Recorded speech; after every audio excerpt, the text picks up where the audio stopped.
We wish we could help you too, my mom declared after paying off my twins' $280K loans. I paid my own way. A week later, I got the fellowship of a lifetime. I've spent my entire life being the other twin. If you've never been an identical twin, you can't possibly understand what it's like to share your face with someone else while simultaneously fighting to be seen as your own person. But try to imagine being physically indistinguishable from your sibling, yet somehow always feeling like the lesser version in your parents' eyes. I'm Gina, 29 years old, and I just finished my medical residency alongside my identical twin sister Grace. We've always been eerily similar, same height, same laugh, same academic abilities. We even both decided to become doctors, though I specialized in neurology while she chose cardiology. The only real difference between us was how our parents treated us. From our earliest memories, our parents made it clear that Grace was their golden child. For our 10th birthday, she received a new laptop for her special projects, while I got a set of science books. When we both made the honor roll with identical GPAs, our father took Grace out for a special dinner. I was invited along as an afterthought. When we both needed braces, Grace got the nearly invisible kind. I got metal. The pattern was consistent throughout our childhood. Gina is more independent, my mother would say when relatives questioned the disparity. She's always been so self-sufficient. What she meant was, Gina doesn't need us as much. Gina will figure it out on her own. And I did. I learned early on that if I wanted something, I needed to make it happen myself. I babysat for extra money while Grace received a generous allowance. I applied for summer programs that offered scholarships while my parents paid Grace's way through the same programs. I found mentors who believed in me because my parents' belief always felt conditional. Dr. Marion Carter was the first person who truly saw me, not as Grace's twin or the independent one, but as Gina, a dedicated student with potential. She was the head of neurology at the university hospital where I volunteered during high school. While my parents were busy attending Grace's debate tournaments, Dr. Carter was reviewing my research papers and writing me recommendation letters. She became the mentor I desperately needed. Despite the uneven support, both Grace and I were accepted to Johns Hopkins School of Medicine.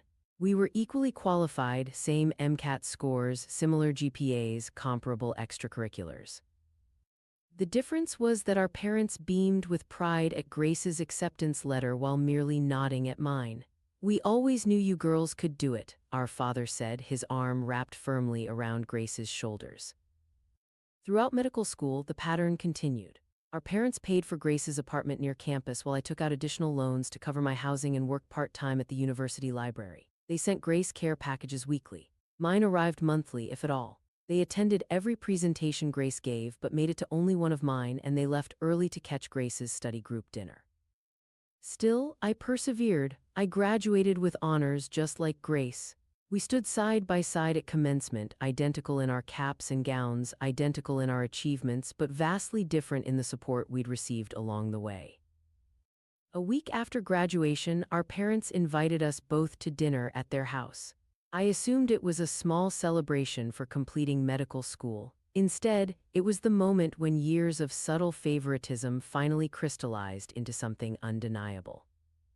"We have an announcement," our father said, raising his glass.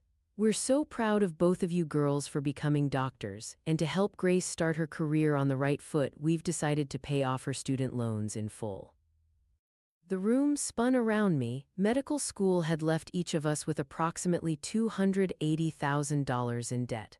I looked at my mother, waiting for the other shoe to drop, waiting for them to say they were helping me too. Instead, she smiled apologetically. "Gina, we wish we could do the same for you, but we just don't have enough saved for both of you, and you've always been so good at figuring things out. We know you'll manage your loans just fine." Grace at least had the decency to look uncomfortable. "Mom, Dad, that doesn't seem fair to Gina," she said quietly. Our father waved his hand dismissively. "Life isn't always fair, girls. We're doing what we can with what we have." What they had was more than enough to help both of us. My father's successful engineering firm and my mother's real estate career had provided them with a very comfortable lifestyle. They'd recently purchased a vacation home in Florida. Their choice wasn't about resources, it was about priorities. I maintained my composure throughout dinner, nodding and smiling mechanically while feeling hollow inside. Later that night, alone in my apartment, I finally allowed myself to break down. The physical weight of my debt suddenly felt crushing. It wasn't just about the money, it was the unmistakable message that came with it. Grace was worth investing in. I was not. The next morning, I wiped away my tears and did what I'd always done. I figured it out myself. I researched loan forgiveness programs and fellowship opportunities. I created a strict budget. I accepted a residency position that offered slightly better compensation despite longer hours. Meanwhile, Grace began her residency completely unburdened by debt, a luxury that allowed her to choose a prestigious but lower-paying position. Throughout our residency years, I worked longer hours than most of my peers. While other residents went out for drinks after shifts, I picked up extra rotations. While they took weekend trips to decompress, I stayed behind to save money. The burden of my loans colored every decision I made. 6 months before the end of our residency programs, Dr. Carter, who had continued to mentor me through medical school, approached me about the Patterson Neurology Fellowship. It was the most prestigious fellowship in the country, awarded to only 5 neurologists annually. It came with complete loan forgiveness and a generous stipend for continued research, but required relocating across the country and committing to an intense 5-year research program with minimal clinical hours. "You should apply, Gina," Dr. Carter said. "Your research on neuroplasticity in trauma patients is exactly what they're looking for. And if you get it, I might even drop by whatever celebration happens to be going on when the news breaks." I spent the next 3 months working on my application, often staying up until dawn after long hospital shifts to perfect my research proposal. I didn't tell my family about the application. Years of experience had taught me not to share my hopes with them. Their lukewarm reactions only dampened my enthusiasm. 2 weeks before our residency ended, my parents called with news.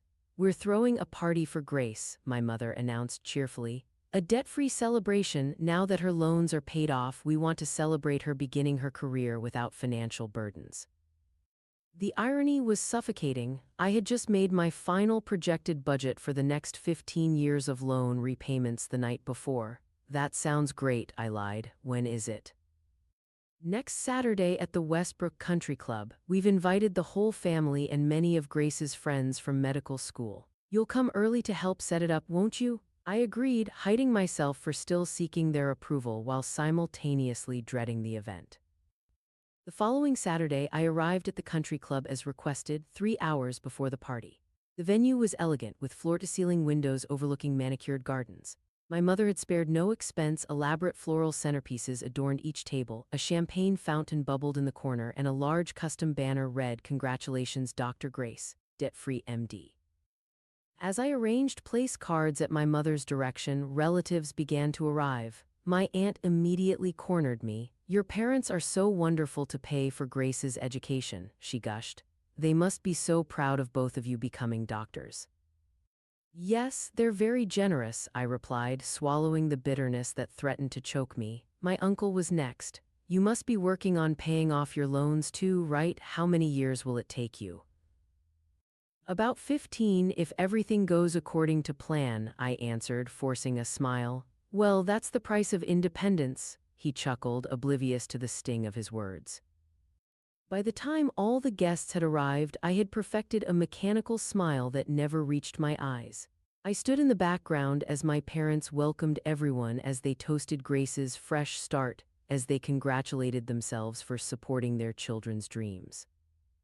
Halfway through the party, during my father's elaborate toast about investing in the future, my phone vibrated in my pocket. I slipped away to the hallway to check it, grateful for any excuse to escape the celebration.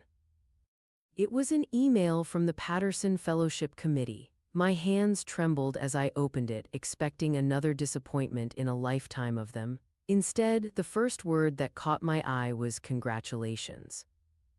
I read the email 3 times to be sure. I had been selected as one of the 5 Patterson Fellows for the upcoming year. The fellowship included complete loan forgiveness, a research stipend that was nearly double what Grace would be making, and a position at the prestigious Carter Neuroscience Institute. It would mean leaving behind the city I'd grown to love, working grueling hours in the lab, and putting my personal life on hold for years, But at that moment, those sacrifices seemed insignificant compared to the opportunity before me. As I stood there, staring at my phone in disbelief, the country club doors opened and Dr. Carter walked in. True to her earlier hint, she had timed her arrival perfectly. She spotted me immediately and broke into a wide smile. "I couldn't wait to congratulate you in person," she said, embracing me. "When the committee told me you'd been selected, I asked for the honor of delivering the official letter myself." She handed me an elegant envelope with the Patterson seal. "You earned this, Gina, every bit of it. Your research proposal was revolutionary and your work ethic is unmatched. The committee was particularly impressed with how you managed groundbreaking research while handling your financial constraints." My eyes filled with tears, not just for the fellowship, but for having someone who believed in me so completely. Dr. Carter placed her hand on my shoulder. "I took the liberty of calling the venue when I got the news. I hope you don't mind that I'm crashing your sister's party, but I thought this deserved a proper announcement." Before I could protest, Dr. Carter guided me back into the ballroom where my father was still speaking. "Excuse me," Dr. Carter said, her authoritative voice cutting through my father's speech. "I apologize for the interruption, but I have an important announcement to make." The room fell silent as all eyes turned to us. My mother looked annoyed at the interruption. Grace looked confused but curious. For those who don't know me, I'm Dr. Marion Carter, director of the Carter Neuroscience Institute. I'm here today because I have the honor of announcing that Dr. Gina Wilson has been selected as one of this year's Patterson Neurology Fellows. A murmur ran through the crowd. My father's glass froze halfway to his lips. "This is the most prestigious fellowship in neurology, awarded to only 5 physicians nationally each year," Dr. Carter continued. "It recognizes exceptional medical research and promise in the field. The fellowship includes complete loan forgiveness, a substantial research grant, and a position at our institute." The silence that followed was deafening. Then, unexpectedly, Grace started to applaud. Others joined hesitantly at first, then with growing enthusiasm as the significance of the announcement sank in. My parents recovered quickly, moving to my side with practiced smiles. "We always knew you would succeed," my mother exclaimed, a bit too loudly. "This is exactly why we knew you didn't need our help," my father added, attempting to rewrite history in real time. Dr. Carter's smile remained pleasant, but her eyes hardened slightly. "Gina achieved this entirely through her own merit and determination. Her groundbreaking research on neuroplasticity was conducted while working additional hours to manage her student loans. Her success is entirely self-made." The subtle correction hung in the air. Several relatives shifted uncomfortably, glancing between my parents and me. Then Grace stepped forward. "Congratulations, Gina, you've always worked twice as hard as me with half the support." She turned to face our parents. "Mom, Dad, let's be honest for once. You've always favored me and it's never been fair to Gina." Our mother's face flushed. "Grace, this isn't the time or place." "Actually, it's exactly the time and place," Grace interrupted. "You threw a party celebrating how I'm starting my career debt-free thanks to you, while Gina has been working herself to exhaustion managing loans for the same education. And now she's achieved something amazing despite that disadvantage." The party disintegrated shortly after. Guests made awkward excuses to leave early. My parents busied themselves with cleanup, avoiding conversation. Dr. Carter stayed by my side, a protective presence until most people had gone. Before leaving, my aunt hugged me tightly. "I've watched this happen your whole life," she whispered. "I should have said something years ago. I'm so proud of you, Gina." A few days later, my parents requested a family dinner to clear the air. I agreed, not out of obligation, but because I finally felt ready to speak my truth without fear of their disapproval. We met at their house, the scene of countless family dinners where I'd swallowed my feelings along with my food. This time was different. When my father began with excuses about how they'd always believed in my independence, I calmly raised my hand to stop him. "I needed parents, not evaluators of my resourcefulness," I said quietly. "I needed support not just financially but emotionally. Every time you favored Grace, you sent a clear message that I wasn't as valuable, wasn't as worthy of investment." "That's not true," my mother protested weakly. "We're proud of you too." Perhaps you are now that I've succeeded despite your lack of support, but I've accepted that I'll never be your priority and that's okay. I don't need your validation anymore. Maybe one day we'll talk about what really mattered, but I no longer need that to be okay. My father's face crumpled slightly at this, a flash of genuine regret crossing his features before he composed himself. They seemed genuinely shocked by my calm certainty. Perhaps they'd expected tears or accusations or pleading. Instead, they faced a woman who had finally recognized her own worth, independent of their assessment. In the weeks that followed, our family dynamics shifted. My parents made awkward attempts at reconciliation, offering to contribute to my retirement fund, which I declined, sending expensive gifts, which I returned, calling more frequently, which I answered selectively.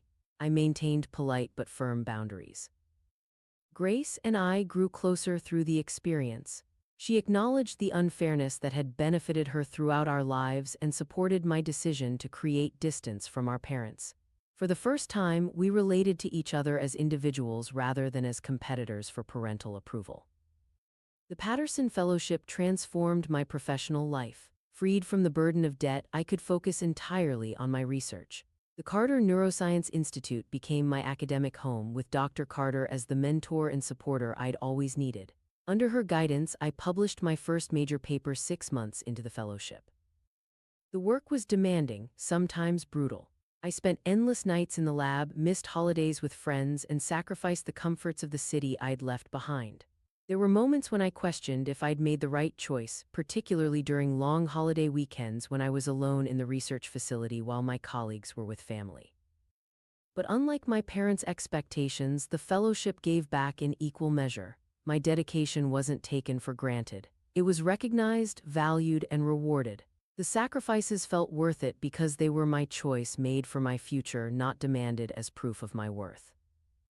On the day the journal arrived with my article, Dr. Carter framed the first page and hung it in her office next to her most significant achievements.